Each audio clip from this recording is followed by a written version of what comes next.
Hey everybody, so this is the second half of my Elden Ring content. This is all the stuff that I recorded on the PS5. It's going to include a bunch of these little 14-second trophies here, like the one I just got for defeating Godfrey. But I'm also going to show you some of the full boss fights. You can see I'm about level 138 there, Vigor 60, I think Strength and Dexterity were about 50, somewhere between 50 and 55 each. I had it up there on the screen. You can go back and look at it, but I didn't catch all the numbers. Arcanes at about somewhere between 12 and 15.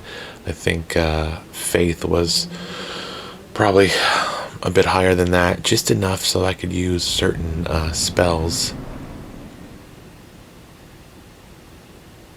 This is going to be the Morgott fight here, and for the most part, in the final third of the game, I got into a pretty decent routine. I got the Bloodhound Fang. That was my go-to weapon pretty much throughout the entire game. I think right now I'm using the Spiral Horn Shield, but I did alternate between that and the Fingerprint Stone Shield when kind of combat called for it. The other weapons I was kind of making use of, the Clawmark Seal I also have on my left hand as a secondary weapon, so that I can use spells like Blood Flame Blade, and a lot of the Dragon Heart spells, which you will see later on in this video, saves me and ends up really helping me defeat some of these bosses. Of course, we're using the Mimic. I love using the Mimic because honestly, you get all the buffs, and you get your Mimic gets to use everything that's in your inventory without actually using it up. So that's always nice. If he uses some grease, like frostbite grease or whatever, he doesn't take it away from your inventory, so you're not missing it later on. So you're going to see this fight, and it's going to go pretty quickly, actually. Of course, we bring the Mimic in, so we lose a little health, and Morgott was pretty aggressive in this run here. Well, this run, the only run. That's why I recorded this one, because I was kind of surprised at how easy it went. Of course, this is someone we've already fought twice before, as Margit. You can fight him in one of the first Legacy dungeons. And then you might not see him his second time, but you can kind of run into him. I think it's in the capital. I can't remember exactly where it is, but oh wait, no, I think it's Altus Plateau. You go through. See, that's how quick it was. Ridiculous. If you go through the little battlefield area, and you find just a regular dude, he can turn into Margit, and you can fight Margit again. And here's Morgott, and he's done. He's all done. And there goes the Mimic.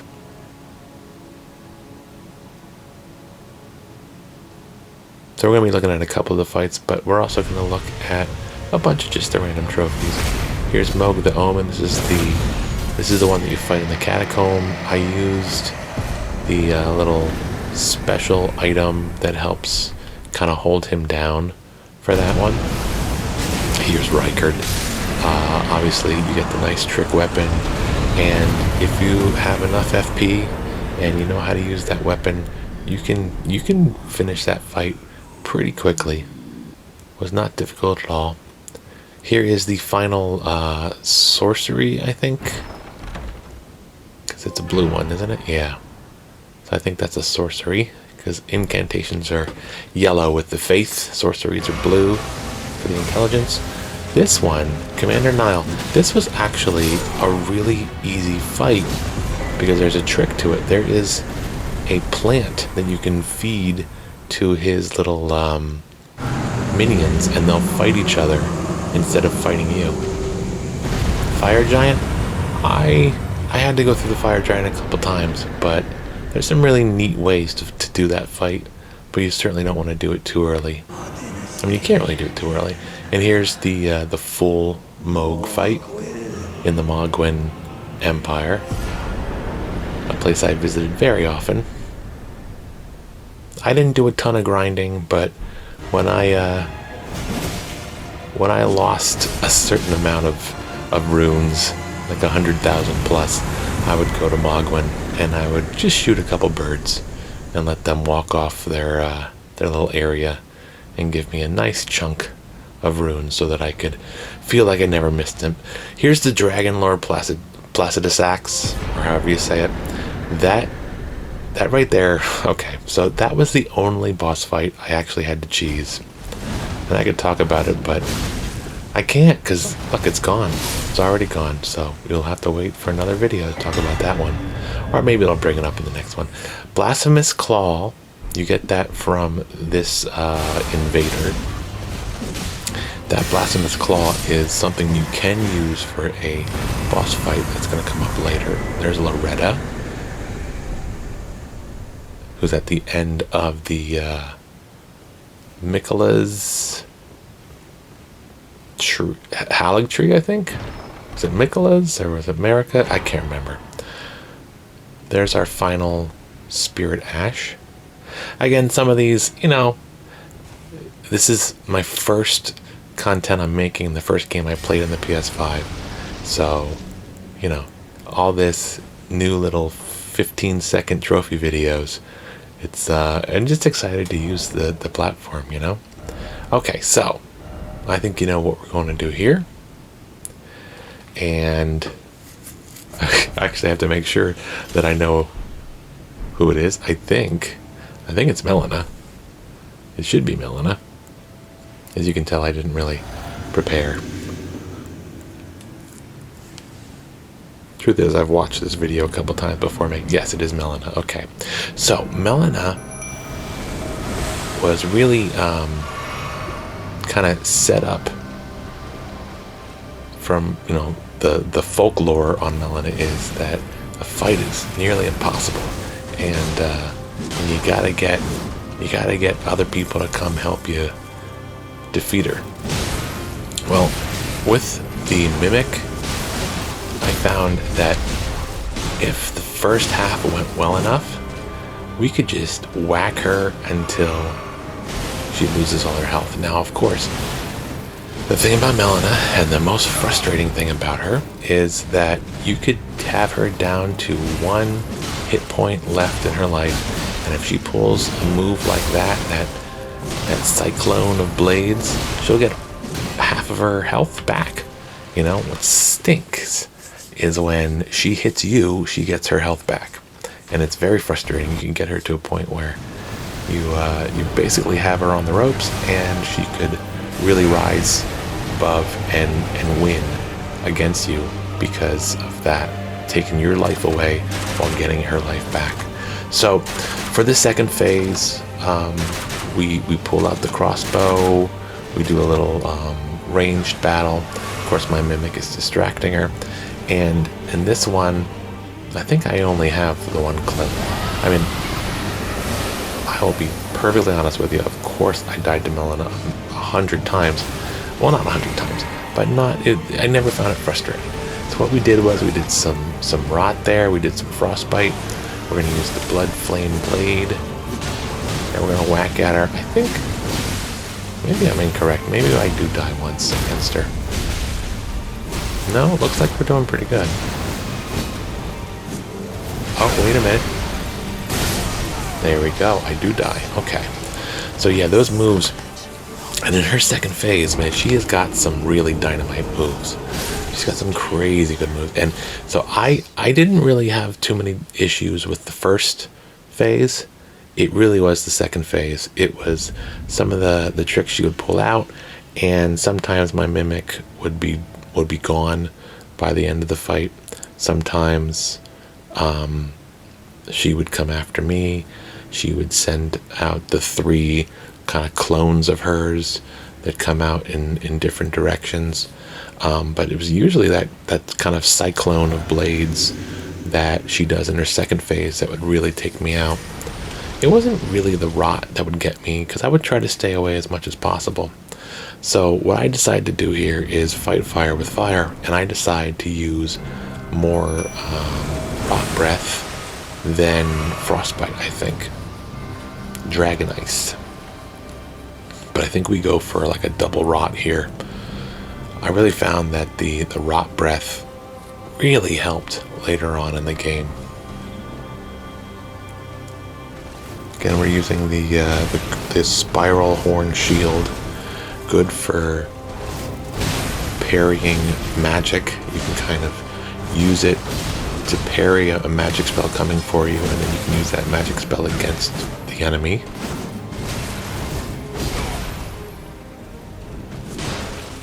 Towards the end of the game here, I kind of got out of the practice of using the Bloodhound finesse and step. In fact, I wasn't really comfortable using this step, and I was so sad that I didn't use the step more often in the first 2/3 of my gameplay, because man, that is so much fun, kind of warping into the enemy for a second hit after you get that finesse off. But mostly because for this part of the game, I was kind of alternating between the Bloodhound Fang and the Knight Rider Glaive. Sometimes I would use the giant stars, all depending on which enemies and especially bosses that I was coming up against, whether holy damage was best, whether blunt damage was best. And of course the Knight Rider Glaive is probably the best weapon in the game to attach Ashes of War. It was the most popular weapon to use with that frostbite thing that got nerfed in patch 103. Anyway, so there's Melania. It really comes down to if you can bully her and just kind of time your attacks so that you're going back and forth between your mimic and you'll get her. If you do it by yourself, good luck to you. I couldn't even begin to attempt defeating Melania on my own. Do not let me solo her. That is not my cup of tea, man. And again, these are not necessarily trophy guides. These are not me bragging. This is just my experience, and I always feel it's fun to share my experience, whether it helps somebody or not. I certainly hope it helps, but again, you're not going to see this and say, oh, that's how you do it. You just whack at her, because that's not very helpful. But I had fun.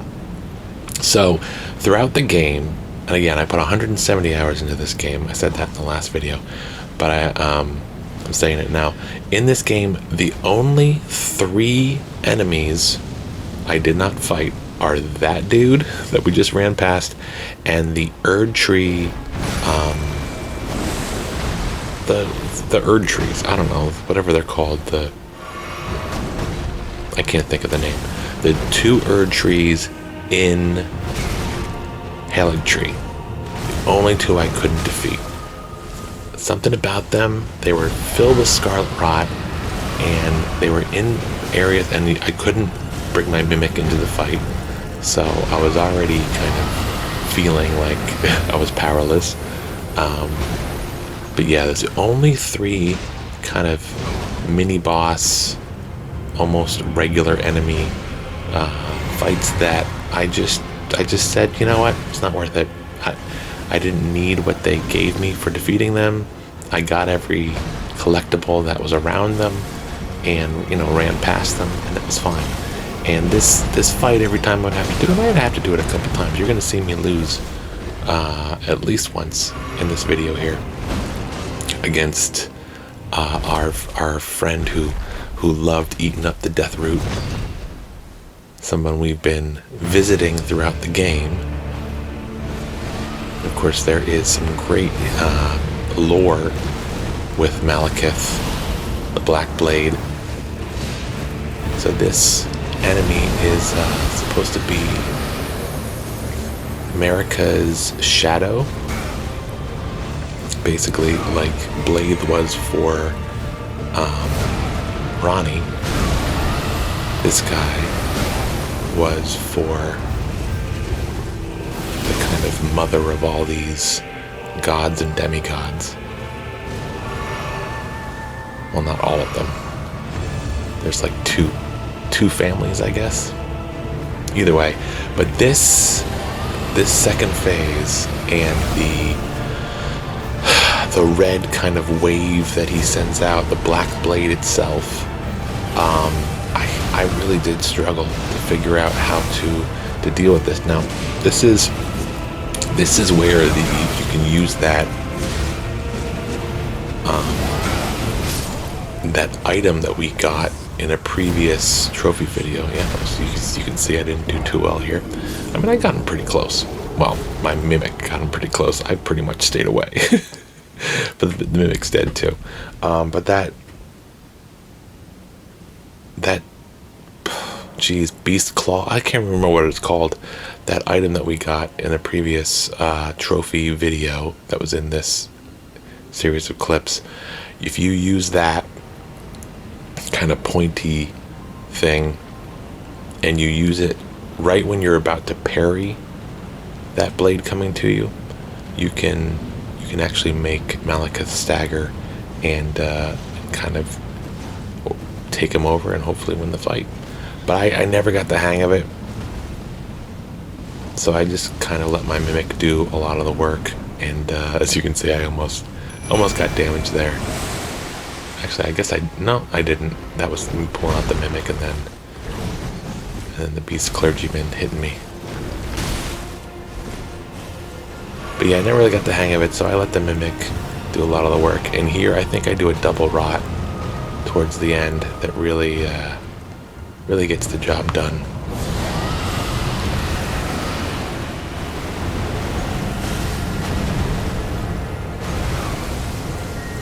That rot, man, I can tell you what, that can really do numbers.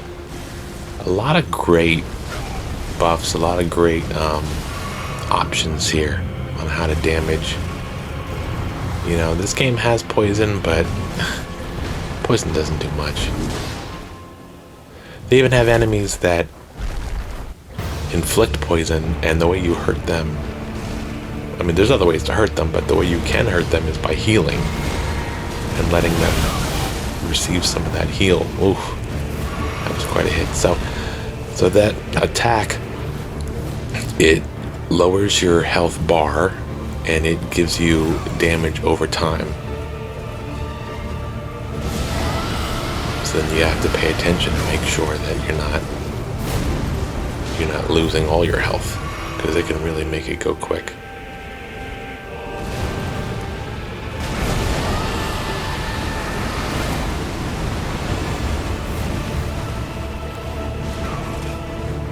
I do forget what the name is of the beast clergyman when you go and visit him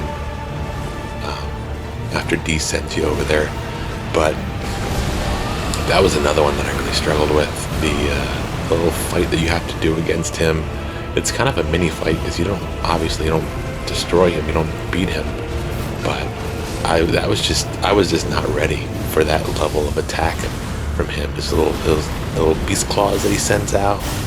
Oof. Oh, so that's the weapon, the Blasphemous Claw. There you go. You use that against his magic, and you can actually parry him and get the upper hand.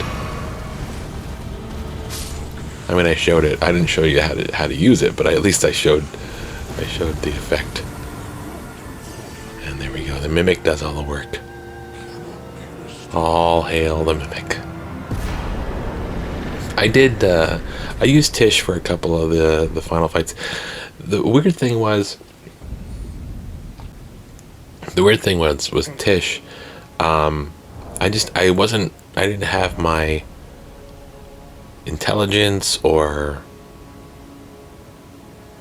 mind. Maybe I didn't have enough points in mind.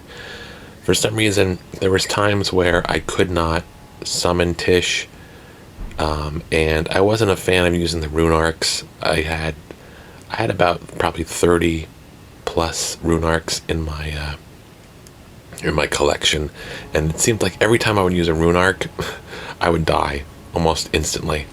Here's me getting the last Talus, the last legendary talisman, the Erd Tree's favorite, +2. Very useful. The talismans were great. It was great to be able to also kind of go in there and switch the talismans like mid-fight, like whenever you needed it.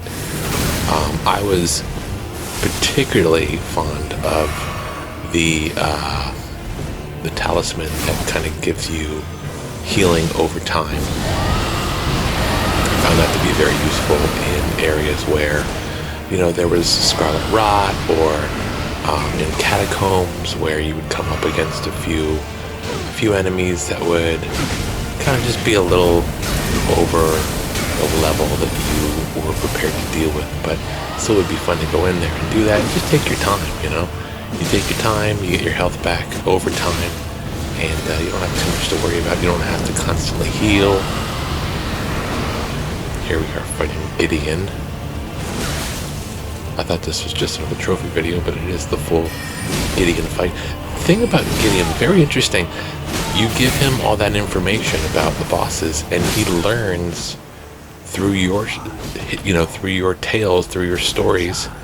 He learns all these new moves, and then you have to fight him and take the brunt of all of these new moves because of the conversations that you've had with him. So I found that kind of interesting.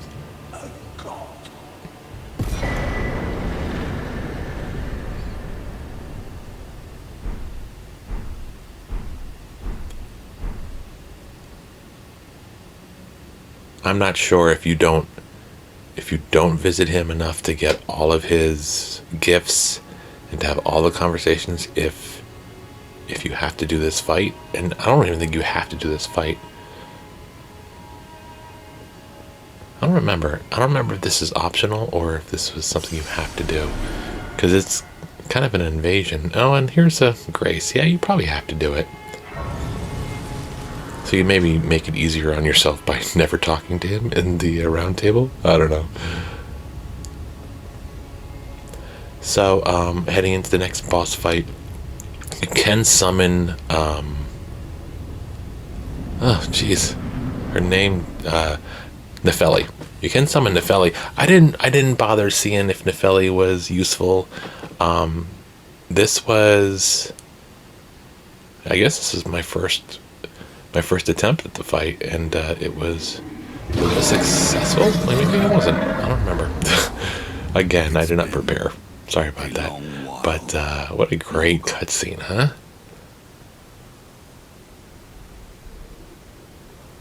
Let this play out a little bit.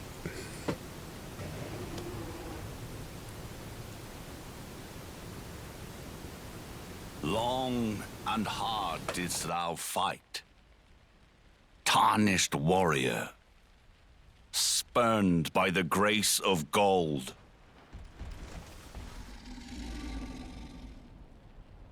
Be assured, the Elden Ring resteth close at hand.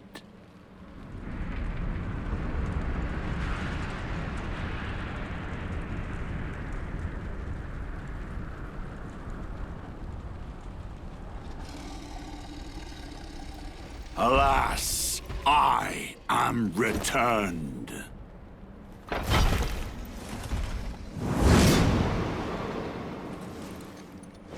To be granted audience once more.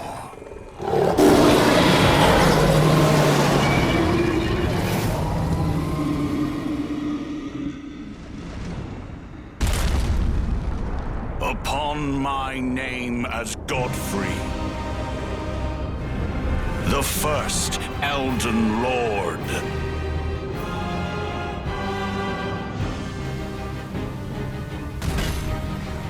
Pretty decent. So, I think, well, since I played the whole thing, this must have been the first. I'm running away like I know. I feel like maybe this wasn't my first attempt. Or maybe I knew that he was going to come after me, so I wanted to get to a safe place before. The only problem with summoning the Mimic is it does take a nice little chunk off your HP, so I kind of like to make sure that the boss isn't going to hit me with like really bad attack right after I summon a Mimic, and then end up, you know, just kind of killing me before I can even get a hit in.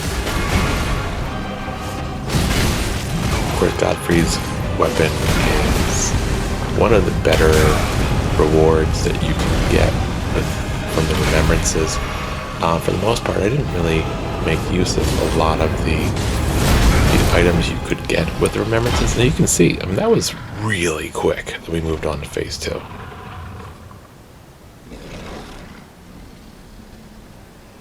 This part's kind of cool too. That will be all. Thou didst me good service. But I don't understand why he rips the mouth off. I mean, that's just unnecessary.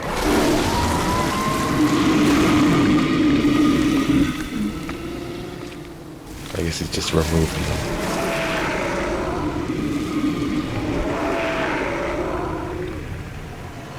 I really like this second phase here. It kind of feels more like a brawler fight, like Street Fighter, Tekken, something with all the ground pounds and the kicking, and it feels like a different game, you know, fighting this boss. Well, at least in this second half of the phase, the Horaloo.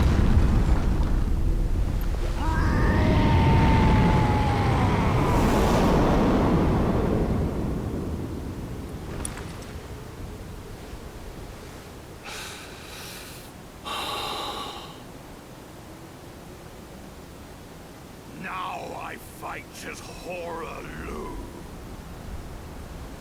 Warrior!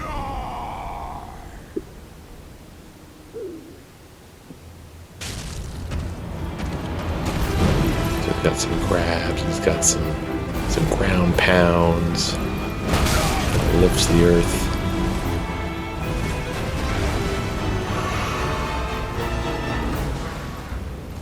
I'm kind of running away here a little bit too much. It looks like my Mimic's going at it a little bit. He's got that scream, so we use a little rot.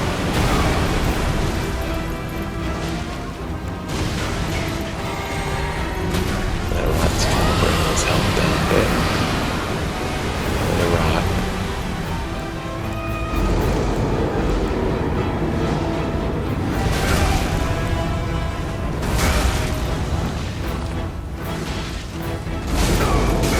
He's almost done. We're just letting the rot take its effect. For a couple hits. And I thought it was going to be over a little faster than that, but we get him there.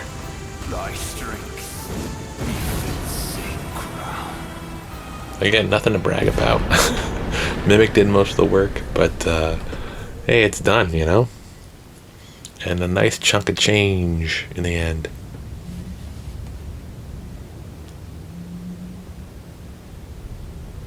And we're just gonna show you I think one more trophy here. I don't remember which one it is, because I don't think it's it's just the platinum. Ah, yes, just the platinum. I didn't want to ruin any of the endings, so I decided to take all those out. And, okay. Hope you enjoyed this little display of my first PS5 game and me platinuming Elden Ring. Thanks. See you next time. Take care.